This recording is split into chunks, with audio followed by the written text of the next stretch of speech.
De moment, cada dia desinfectem el cotxe i les aules i les zones comuns amb la màquina d'Uzzo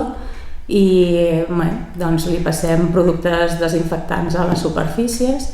i entre alumne i alumne s'ha de passar a totes les superfícies de contacte de l'alumne i utilitzar els guants, la mascareta.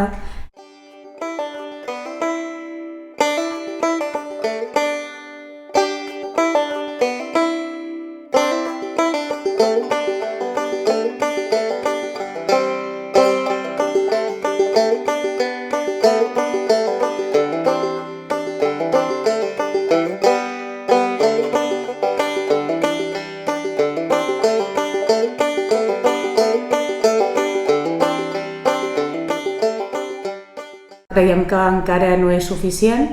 necessitaríem més, però de moment també entenem que l'alumne vol treure's el carnet i hem d'intentar aprofitar el que ens donen per poder examinar.